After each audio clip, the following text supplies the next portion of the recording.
All right, so yesterday, Jerome Powell comes out and says, no inflation right now. Listen to this one. We've averaged less than 2% inflation for more than the last 25 years.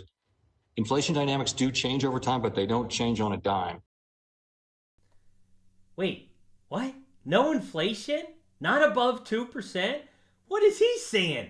We're going to discuss this and much more on our next Straight Talk. Let's go.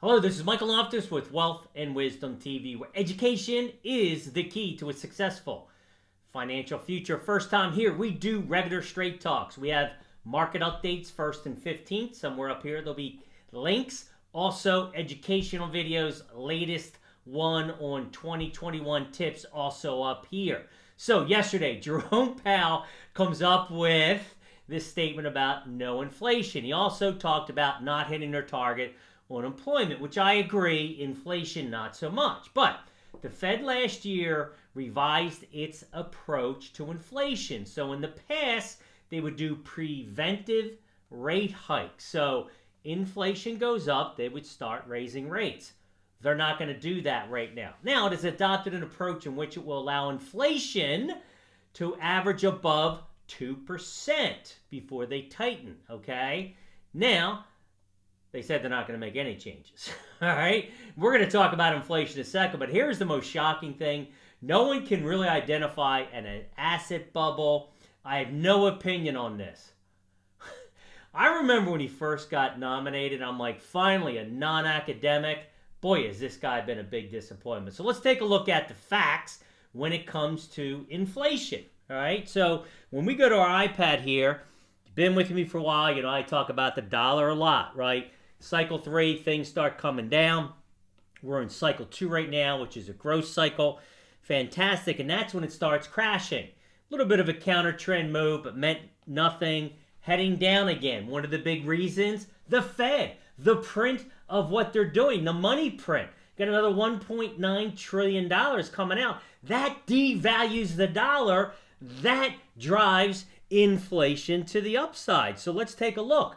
Who benefits the most? Okay, pretty simple. Commodities. Look at that. We're up 80% from a cycle low back in May. Right now, there's 14 different commodities in this basket, so you got to be careful here. But I'll go ahead and I'll point out a few that we have spoken about in the past. Copper, right? Dr. Copper. Look at that move. That is huge. Now, down below here, you can see them all. They're kind of truncated because I didn't have a lot of space. I want to be able to show all of them. Okay? Lumber. Got friends building a house right now. The price has gone up exponentially, and they haven't even broken ground yet because of the price of lumber. Corn, okay? At the grocery store, we added corn to our models last week. Oil. Did a straight talk on that one recently. Up top here, you can see that. I love oil. Great place to be, especially with the dollar going down and inflation going up. Getting a little pricey. Talk about that. Got to be careful. And then you have wheat and corn. Folks, that is inflation in a nutshell. Now, what if I added in some of the important things? Oh, how about home prices? How about healthcare costs? I mean, this guy is so clueless, it's not even funny. So the bottom line is this and how it affects us right now. Been bullish since December. That surprised a lot of people. Started really going in November. But when you go back, right, November, okay, we've been in this channel, a rising wedge, which is very bullish, okay? Each time we get to the high end, we have a little bit of a pullback. Not to be unexpected. That's where you take profits, you'll wait, and then you start buying again, and that's exactly what we did. I'll go over here in this pullback and this pullback right there. So right now, this is a buy the dip type of market, right? You're looking right here. I think that relative strength will start moving up again. We also have gone from declining volume to rising volume. All of those are bullish right now. So when I take a look at things, look, he can talk about inflation, whatever. We're feeling it. We're all feeling it.